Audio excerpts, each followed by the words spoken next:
became this sober vet. Don't live, don't live, don't live. Our mission is to normalize sobriety with veterans who are using and abusing substances in a harmful, self-medicating way.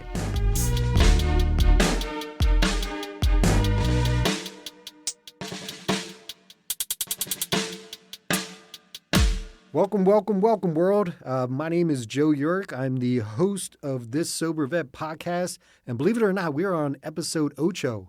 For those that don't speak the language, that's 8 episodes. We're 8 episodes deep. I am joined by... them in. Absolutely. I am joined by the greatest therapist this side of the Mississippi, Dr. Teresa Thomas. How are you, Dr. T? I'm doing well, Joe. I love your introduction of me. I love it. Don't stop doing the introduction I like got to that. keep it fresh. I got to lift you up. You're amazing. So I'm actually going to switch it up this episode, and I'm going to start with a question. I see that you're sitting down. Are you ready?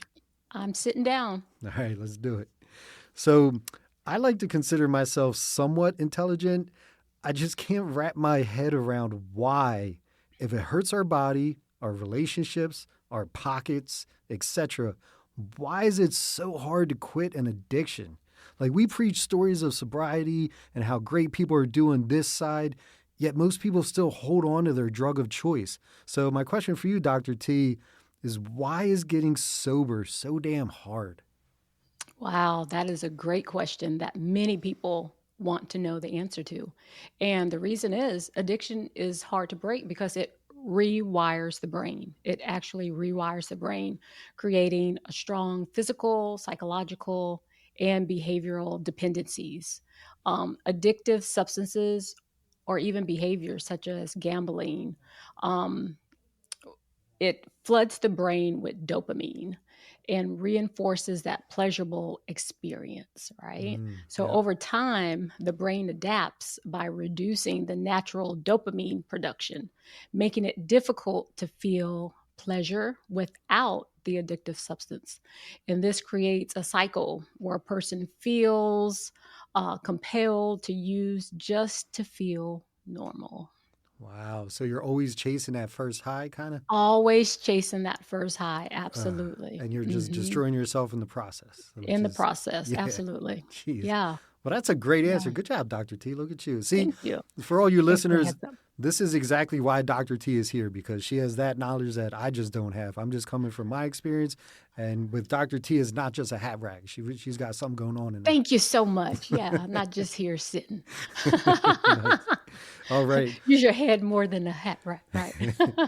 So let's jump into today's episode. I'm very excited because our guest today is actually a friend of and served with, if you guys listen to episode 5, Michael DeGrave, which was an amazing episode. If you have not, go back and listen to episode 5. Michael came with Yes. so much knowledge and things that Dr. T and I didn't even know about. So he was teaching us a thing or two. So Absolutely.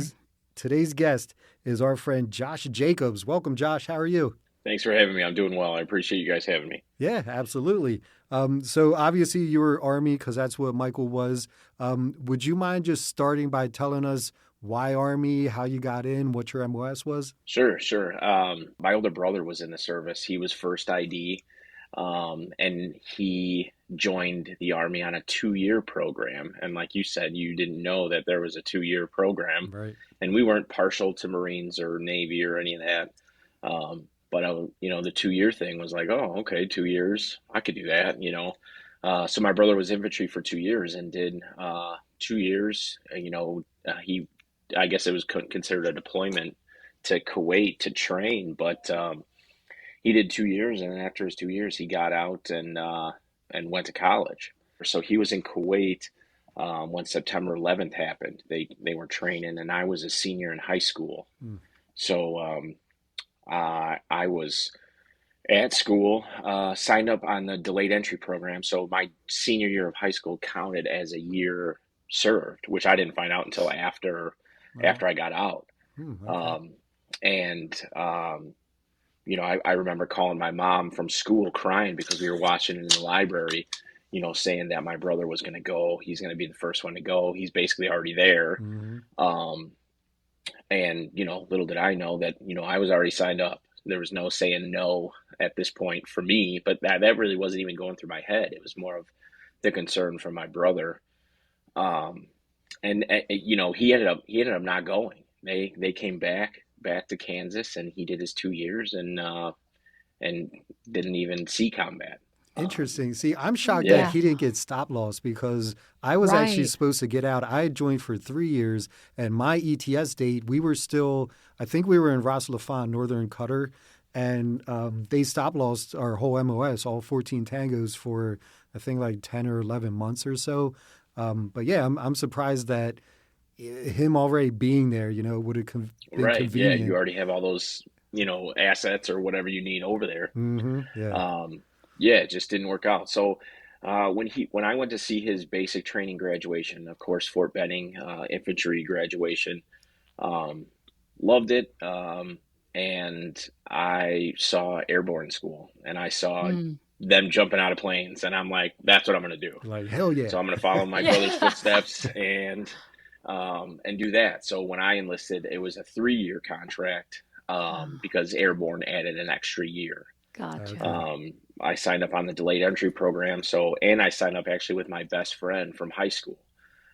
We joined kind of on the buddy program. I don't know if it was actually like legit in our paperwork that we would be together, um, but we joined together, and we were together all 4 years, like Wow. unheard of. Nice. Deployed together.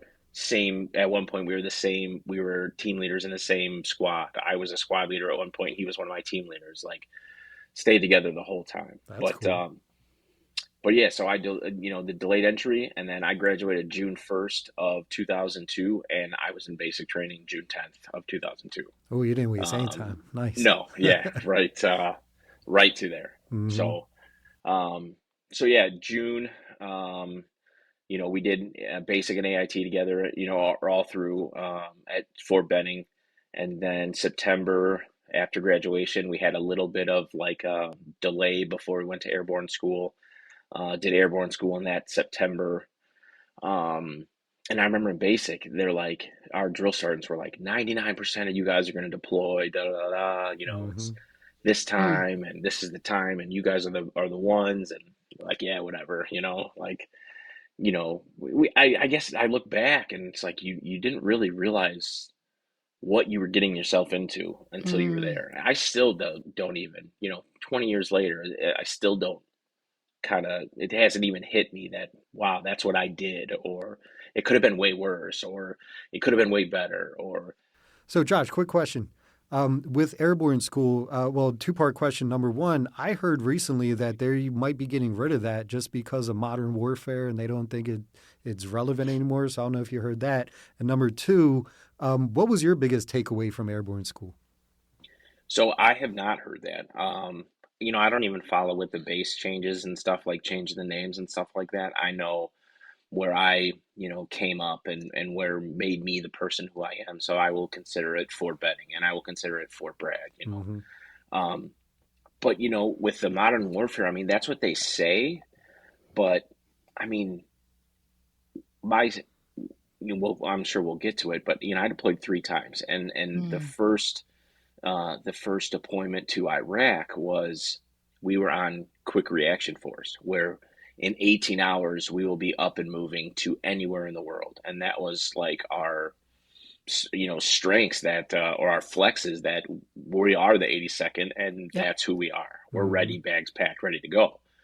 Well, so we went to Iraq, which was my second deployment. We went to Iraq because there was a National Guard unit that was there. Their replacements weren't ready, and so we went and replaced them, sent them home, and we took over. Wow. Um, but when I was deployed, they said there was intel that came out that said between Iraq and Afghanistan, the majority of the airborne infantry units from Fort Bragg were deployed. And they said that we wouldn't be able to conduct airborne Mhm. operations. So basically, we said, hold our beers, and we jumped the next day as basically just a show of force. Wow. Like, Mhm. it Okay. was so secretive and so hush that I was chosen. My best friend that we joined with together, he was chosen, and I couldn't even tell my team leader. it was kind of like a tap on the shoulder. Hey, just to let you know, this is what's going on. You cannot tell anyone. Okay. And I was out in front of our tent in the front lean and rest because I couldn't tell my team leader. I was still private, Mm-hmm. and I Wow. couldn't tell my team leader why I was not where I was supposed to be and what I was doing.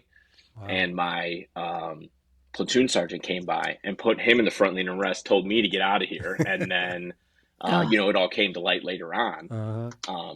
But yeah, on my jump log, I have that I jumped in Iraq. Although it wasn't a combat jump, it was just a show of force. So, as far as they gonna, outsource that and say it's not needed. needed or not Hmm. convenient or not modern, I would say that. I mean, look at World War II. Like, you want to say not modern. Look at the technology we have now. I would say, we could jump in your backyard and you wouldn't even know it. Right. So Right. I So hope they don't get rid of that. So quick pause. What was your mental? Because I mean, every kid played Army, and we all like had the little paratrooper plastic guys that would fall. When you're actually jumping out of a plane in Iraq, you're what, 19 years old, 18. Now, what was your mental? Were you like, this is so badass? Or were you like, holy crap, this is scary? Like, what were you thinking? I was a saw gunner at the time. So So was I, the M249. Yep. I must have been an E4. Because our E4s were the saw gunners because you were like the next one up. So that's a big responsibility to not only, your job is to take whoever above you is to take their job. Mm-hmm. So, I was a saw gunner. So that was like, an important position for an E4. And so I had probably 1,500 rounds in my rucksack. I was so uncomfortable. I Mm. just wanted off the plane. I couldn't even stand up straight. When we were hooked up and ready to go, I'm like, please just get me off this damn plane. Um, and, and it was a daytime jump just so they could see us, so we're not, it was full combat, weapons, rucks, all that. We had a mission when we landed, just like basically like, all right, not only are we deployed, but we have everything we need to conduct airborne operations. And you put it out, and the next day we did it. So, Okay, so you um, felt pretty badass then. absolutely. And like we Yes. Yes. got Yes. done, like you're just like, we do our mission. It was so hot. Like I remember, just we moved right to the objective, and with all the weight, and you just left your chutes. You kind of just pulled them in, but then you're getting stuck with like, you know, Iraq was flat. Afghanistan was mountains and gorgeous. Iraq was flat, and then you're just like, all right, there's like 8 rocks in my chute. Screw it, I'm just gonna leave it. And then we just moved to the objective, and I remember like running full speed and like throwing up, and then like just you didn't stop, and then like by the time you caught your breath and realized what was going on, it was already over with. Mm-hmm. Like, Wow. That adrenaline will do that to you. absolutely, Yeah. 100%, yeah. J-Dog is your local veteran owned and operated junk removal company. We do everything from a single item pickup to a full estate cleanout. We also do small demo, sheds, playgrounds, jacuzzis. Our pricing is based on volume. Estimates are always free. We also do our best to keep items out of the landfill. We have a warehouse in Willow Street where we take repurposed items. There we are able to donate to veterans in need, and the last Saturday of the month, we open it up to the public garage sale style so everyone can enjoy these items. Put some local veterans to work. Call J-Dog today. 844-GET-JDOG or 484-467-1424. So I could talk Army all day, but we are here for a Yeah. specific purpose. So if you don't mind telling us what your drug of choice was, where that kind of started, and when you realized it was getting out of control. So, yeah, so I was alcohol. So I knew when I got out of the Army. So I was in Afghanistan when we went to war with Iraq, and then I went to Iraq twice. So I deployed 3 times, and I think with Mike, he didn't come into our unit until our first deployment to Iraq. So I did that. I said, let's see, '03 in Afghanistan, '04 in Iraq, not like years. We did 9 months, I think, Afghanistan. '04, we did like 4 months. And that was the good thing about being active duty. We went there, we did what we had to do, and we left. None of this filling space, making troop numbers, nothing. And it was great. Nice. And then we went back to Iraq in '05 into '06. How did you feel about those going back and then going back again? As you get older, it's kind of like, okay, and you get more responsibility. When you're a private, it's like being a kid. All you got to do is worry about yourself. Hmm. And being a private in the Army, it's like, okay, as long as I don't screw up and don't ruin it for everybody, because if you screw up, you're going to screw everybody else. So, um, and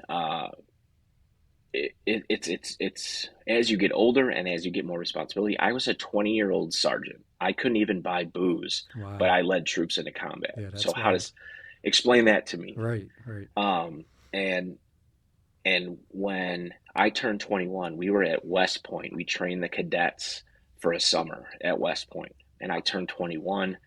They screwed me on like BAH, and I was living paying out of pocket off base when we were at Bragg. Well, I got all my back pay all at once, and it was a huge amount of money. Wow. And so we were partying in the Jersey Shore, we were partying in New York City, we were Nice. partying locally every weekend. Uh-huh. We would go out drinking, Wow. and especially now that I was newly 21. Hmm. But when you're forced to grow up that fast, I turned 19 in Afghanistan. Yeah. You start to be that adult. So when I would come home on leave, alcohol was accessible. Like, Hmm. I'm not saying anyone, was buying me stuff, but it was there. And that's what it was to celebrate. Hey, welcome back. Right. Right. Let's drink, you know? Hmm. So, but I always knew that I was going to get into law enforcement. So I was like, all right, I'm not going to do any drugs. I smoked a little weed when I was in high school, a little bit, but it was always like, I'm going to the Army and I'm going to do law enforcement or federal, something. Hmm. So I'm like, I'm not doing any hard drugs. Um, but no, to answer your question, it was alcohol. Um, and I guess you don't realize you have a problem because everyone around you is doing the same thing. Hmm. Maybe the married guys aren't. I was single. It got worse. Every deployment got worse. Hmm. And then that's when not only do you have more responsibility, but it's getting worse. And we're going to places where they've never seen U.S. forces, and we're Hmm. going to the worst of the worst. And we're working with the Rangers, the Special Forces, Delta, SEALs. Like I got to work with all of them, and you know some of the things that I've seen and done and stories like are pretty amazing. And Yeah. the fact that we are the 1% and no one, I was just telling my kid the other day, I'm like, 99% of the population don't see what we saw. And that's why we were talking about drinking and me stopping drinking. And I said, because that's what you do. You just drink it to forget it. Right. And that's what we would do. So you were kind of like a disciplined alcoholic. You just stayed with that. Yeah, Yeah. yeah. And I don't know. I read a book. It was called Almost Alcoholic. Hmm. And then when I'm like, am I an alcoholic? I like to have fun. I like to party. I'd probably black out quite a few times. What made you go to the book, Josh? What made you go? I don't know. It was when I did go to counseling a couple times. Actually, I went to some really good counselors. One was a guy that he only saw veterans. He only saw Hmm. veterans or first responders, and Okay. then another guy that he was retired law enforcement and only saw law enforcement officers. So, Okay. um, but I mean, when you drink, you know, I'm divorced now. I'm not saying alcohol had. Um, I'm sure it had a hand in you know my divorce, but when Hmm. you got home from work, you made a drink. Like your Hmm. day off, you drank. Like Hmm. that's what it was. But um, I guess before all that, so you drink in the service. On the weekends, you're hammered. Like you're having fun. I was single. I didn't have a family. Like just had my parents, and we were out every weekend. Even when I wasn't 21, I was getting drunk. Again, that's the So culture. Right. right, Right. right. Hmm. Everybody does it, and Yeah. and so it's like okay, drink a little bit in high school, before junior and senior year, but not to the extent of what we did. And then when you start going to do stuff and actually like deploy and like have or see or do things that most of the world's not going to see or do or be able to understand when you want to talk about it. So then what do? You drink and you drink with the guys that saw it with you. Hmm. And that's it. Like Hmm. there's no, I always looked at therapy or counseling as a weakness. Mhm. Even when I went through my divorce, I'm like, no, we don't need that. That's weak. Yeah. You Yep. ask for help. Who does that? Right. Right. In the army, your knees, your back, your shoulders, everything hurt. But do you go to sick call? No. Nope. You suck it up and drive on. Yep, that's it, But it Joe. was always the norm, and it was always a coping mechanism. And then when I got out, it was like, hmm, I'm a 22-year-old freshman in college. I'm single. I'm going to go out drinking 6 nights a week. And I Mhm. did. And I partied every night. And it was fun. But I Mhm. hated college. I couldn't stand the sitting in a classroom. I hated it. I wanted out. I wanted to go back to the Army. Yeah. Um, on my third deployment, we lost 5 guys in a week.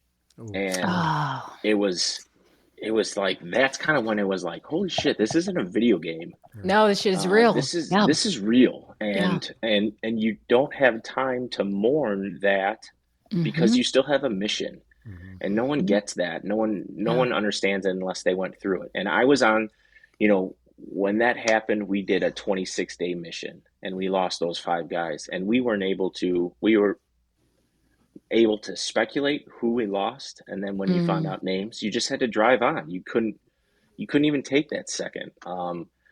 And then we did a like a mock ceremony in Iraq.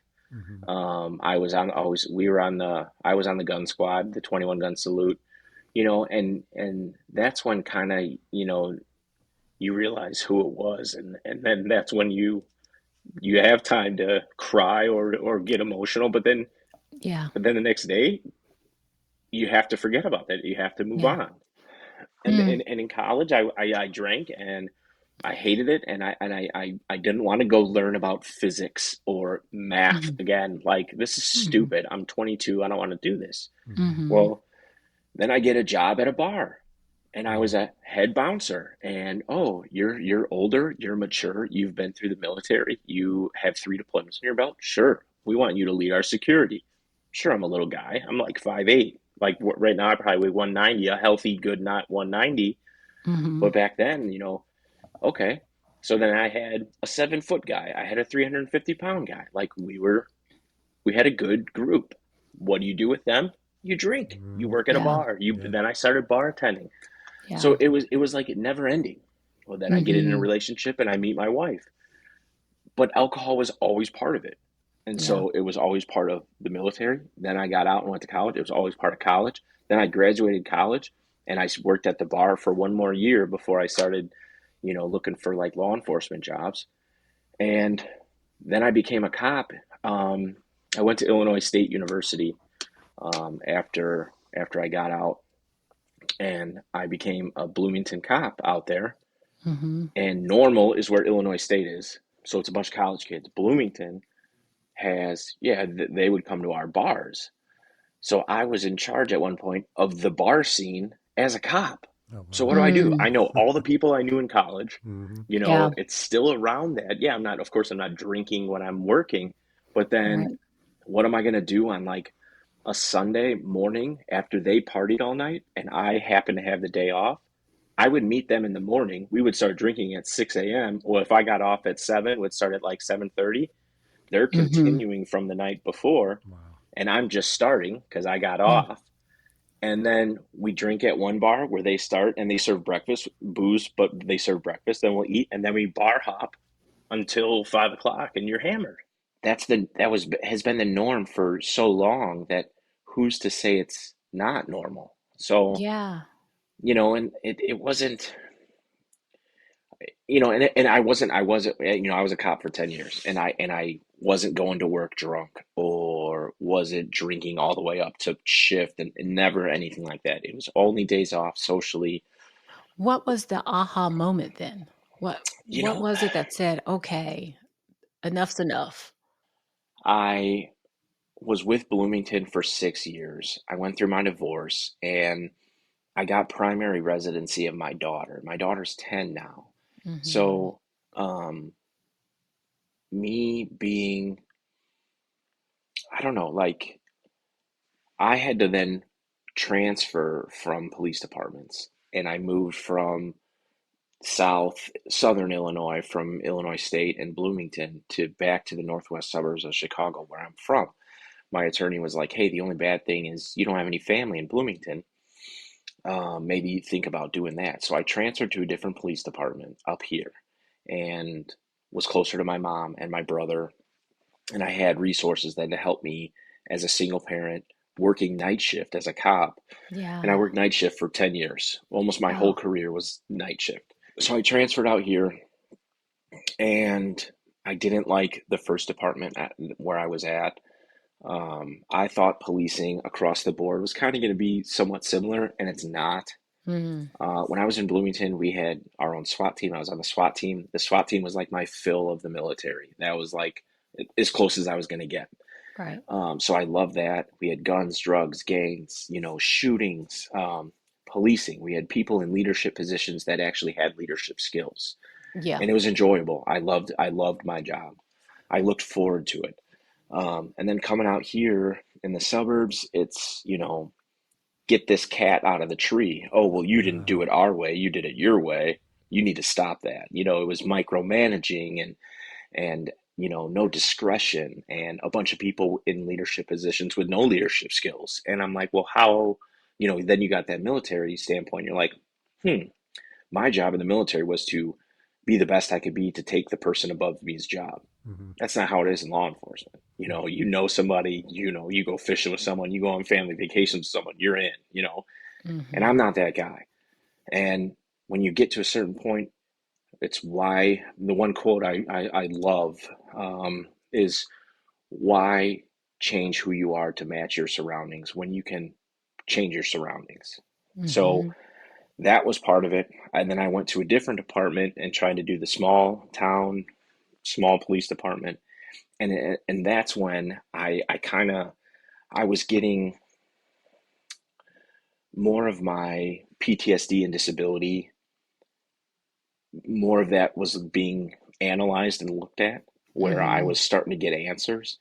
And unfortunately they put this blanket of PTSD, and your anxiety and your depression or whatnot is all falls under that. So it's like, what's one medication we can give to cover everything, as opposed to Uh-huh. looking at every little thing and dissecting and saying why and what can we do? Well, so Mike DeGraves, we're friends on Facebook, and I looked, follow him on Instagram, and actually I'm going to read to you our little conversation over Instagram, if that's okay. Yeah. And this was the all right, I'm going to do it thing. I I asked him about his sobriety, and I didn't know if it was drugs or alcohol or what, but I wanted to know kind of, the Reader's Digest version of his story. This was April of 2022. Um, this April will be 3 years of me being sober. Awesome. All right. And Outstanding. he said, I reached out and he said, everything good. And I said, I recently quit drinking and I am all in, just like when I quit smoking. And I smoked for 20 years, and I cold turkeyed that. Mm. Um, I said, like a coming to Jesus moment. Alcohol, I'm just going to read what I put. If I said, alcohol was fucking with my mental health and enhancing my PTSD. I said, not fun. I went through some bad times and I never want to feel that way again. Uh, but I've had no non-alcoholic beers, just like when doing yard work. But hard liquor was my thing, and I haven't been wanting or craving that, and I stopped. And I said it's been 18 days, and Mm. he said that's awesome news, man. I'm glad you made the choice.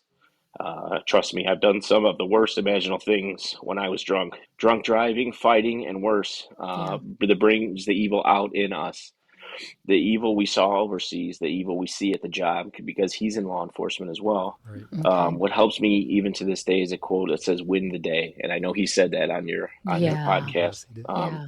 Focus on getting through that day. That day leads to weeks, weeks to months, months to years. The biggest thing I live with is regret. All the years I miss with my family birthdays, anniversaries. I don't remember because I was too drunk. That's what we have to live with. And he said, Hmm. "Keep it up." He said, I know and remember you back in the day. I used to envy the hell out of you, and you were an amazing soldier and leader, and I wanted to be like you. Nice, He Yeah. nice. said, I'm sure Yes. your daughter looks at you the same way. Be that example. Do it for her, if nothing else. And Yeah. that's why I did it. I need to Okay.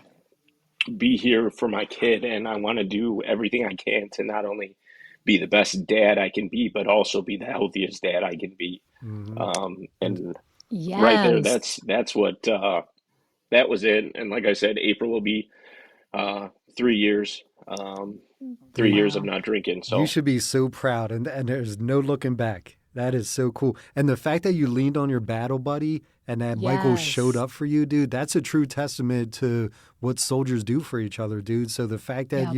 you reached out, he was a rock for you, like you kind of, I'm sure you've leaned on him more since then. Like outstanding, brother. That is so great. it So comes Yes. great. full circle. It does. You don't Yes. realize it, and everything, everything happens for a reason. Mm-hmm. Yeah. Um, and yeah, Mike, I kind of owe a lot to him. Mm-hmm. So Mm. But you're doing it, brother. You're doing the work. I'm Yes. so proud of you, man. That is so Day by cool. day. Yep. And Day yeah, being by present day. for your family, like that means everything. Because yeah. how old's your Absolutely. daughter? You said she's My 10. daughter's 10. That's She's awesome. 10. Yeah. Yeah. Yeah. I'm sure she's very proud of you too. Because my kids are very proud of me. Because there was a point where my youngest wouldn't, if I had a beer in my hand, he wouldn't even come near me. He's like, oh, I don't like the smell. I don't like how daddy acts, like. And now, Hmm. if I'm sitting on the couch, he jumps on the couch right next to me. Like it's Right. little things like that that are huge wins for me. And that's so cool, Josh. I'm so proud of you, man. That's awesome. Yeah, I Yes. appreciate that. Thank Yes. you. Well done. And Josh, with we always talk about the support system. Which support system did you use? Or what does your support system look like as you continue with recovery? So I did the counseling. Okay. I did it a couple times. It's hard to, I've had some good ones, but it's hard to Mm-hmm. still let that, weakness thing out of my head. Yeah. But it's hard to find someone. I'm picky. I want to know who I'm talking to. I feel comfortable talking to you guys. Like, I don't know what it is, why. Maybe it's just because, we're sharing a story where we all can relate to somehow. Yeah. And we're soldiers. We all served in the same, like Yeah. In the army.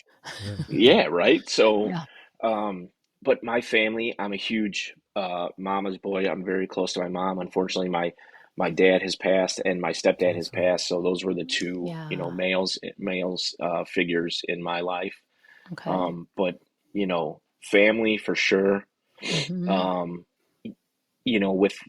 with what we have now with social media, like to go online and Google something or to type something into say TikTok and watch videos of people talking Mm-hmm. about their experiences or giving you a quote or giving you, some kind of resource that you can go to yourself. Hmm. It's endless. That's It's huge. endless. And Yeah. and Yes. and for people to not take advantage of it. I play golf with a Vietnam veteran that Mm-hmm. he happened to see me in the gym and I have an 82nd tattoo and flag and all on my right arm. And he came and lifted my sleeve and we started Nice. chatting back and forth. I play golf with him. He's a snowbird.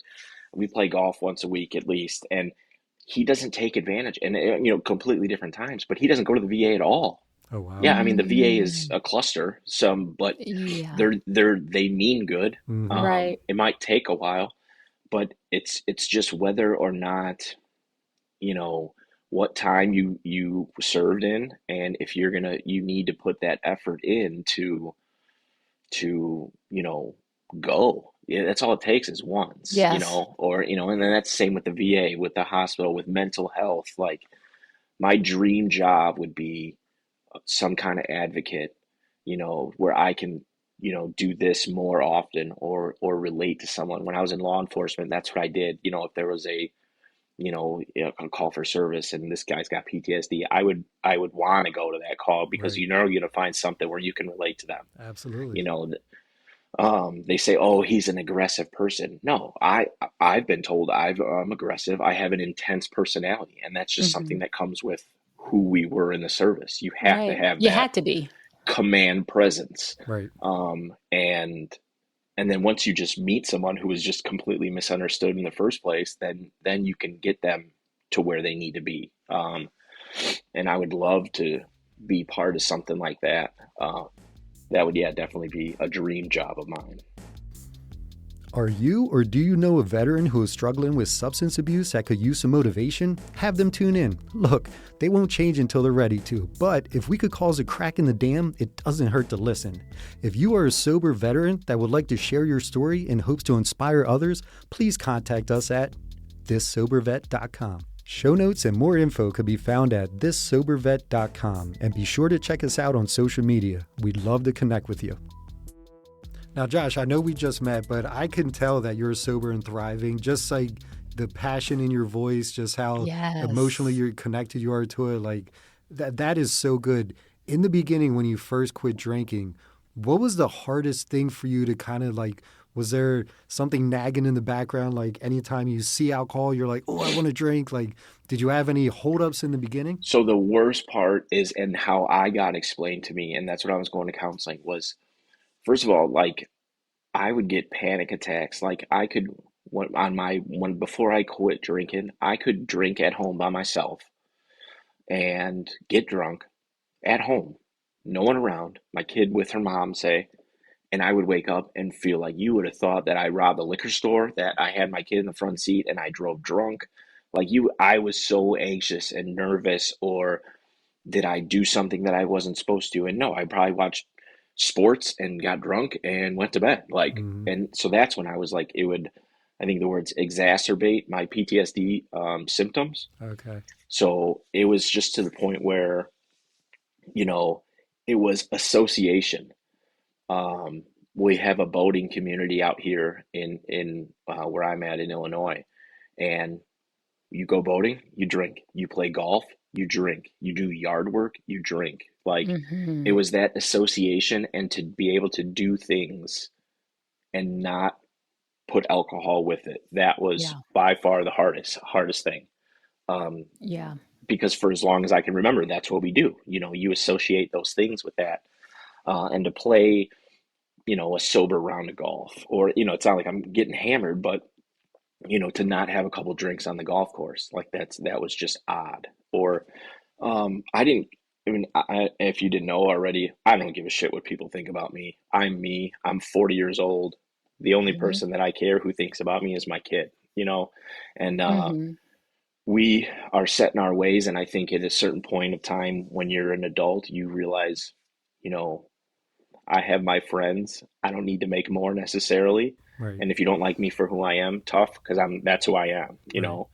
Um, and just being able to do things. I was never self-conscious of, oh, why aren't you drinking? Or, ooh, you don't drink? Oh, you know, were you an alcoholic? Or, you know, and I never went to meetings. The only time I went to a meeting was when I was in college, where I had to for a class. I had to sit in on an AA meeting to take Hmm. notes and write a paper or something.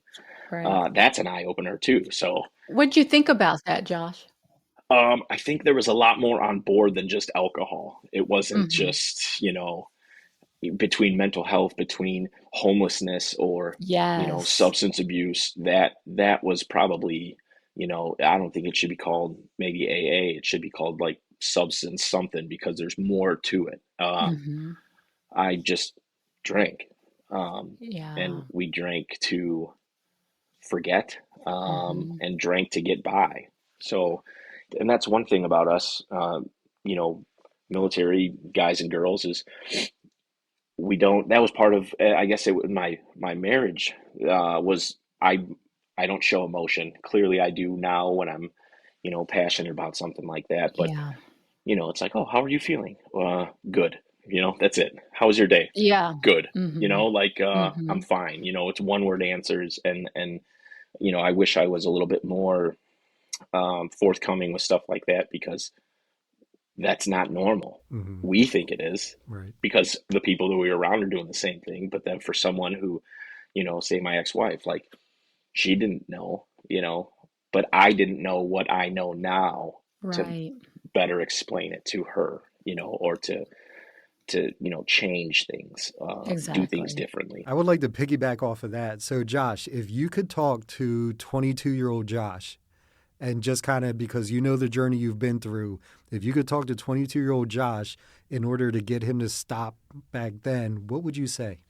I probably would have sought help sooner, um, talked to someone, and we see how we are and how we can have this conversation as, I would say, older adults. Mm-hmm. Um, but being a young adult and you think can control the world, you won't look to longevity to be like, what are the consequences of my actions now? Right. Um, and I think, you know, no one tells you that. No one teaches you that. Your parents aren't going to be like, all right, hey, listen, you're 10. If you don't do this now, 10 years from now, this is how it's going to be. Mm-hmm. Although I wish it was that easy. Um, but I would just say that there are consequences for your actions, regardless if you think it's a small action or that it's not a problem, it could turn Mm-hmm. into something. All right. So in wrapping up, so you're 3 years sober. We're not looking back. So you're going to be sober the rest of your life, just like me. Because if And say you did have a drink, I am my biggest critic. I am so hard on myself. It's Mm-hmm. ridiculous. And, mhm, I'll drink like a Heineken Zero. Corona makes a zero alcohol.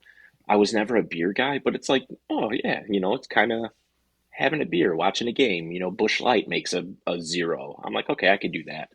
But yeah, it would nice. be like I would be the biggest quitter. I don't even know what would happen, or I would be so disappointed Right. if someone accidentally gave me a beer or a drink, or the only alcohol I've had in 3 years is church wine, because when I go to Mm-hmm. church on Sundays and take communion. Mm-hmm. Um, Mm-hmm. but I feel like I would be the biggest quitter, and I would be so hard on myself. And yeah, there's no point now, right? I think we're past the hard. It doesn't get easy, Mm-hmm. um, but I think we're past the hardest part. The initial part, the decision to do it, the act of doing it. So I don't know if you know, I do junk removal, and today my guy actually called out. So I was wrapping up an apartment clean out, and when I opened the fridge, one of my favorite beers was from a local brewery called Victory. It was Hop Devils and IPA. And when I opened the fridge, there's this 6 pack of Hop Devil, and immediately the devil's on my shoulder. He's like, "Joe, no one's here. You could totally Yeah. drink those 6 beers. No one would know." And I was like, "Not today, Satan." I was like, "Get out of here." Dude, I Good deal. smashed them all in the trailer. I was like, no way. I would never go back. Because honestly, I'm afraid of alcohol. I'd never want alcohol to pass these lips again. Because I feel like I would go back into a horrible hole. I wouldn't be able to fight it again. I'm so good on this side. I never want to Good drink deal. again. I have no interest Understand. at It's all. not worth it, and it's better not. I don't Hmm. look bad on people that drink, and I don't look bad on people that don't Mm-hmm. drink. It's No, it's a not at personal all. preference, and it's a mind thing. And that was one thing I said. I was so mentally tough and disciplined when I was in the service. Why can't I Mm-hmm. get back to that? Why can't I? Right, Um, right. so yeah, it's just kind of pushing yourself and setting goals for yourself, whether it be personal, professional, mental health goals. It's not worth quitting now. My name is Josh Jacobs, and that's how I became this sober vet.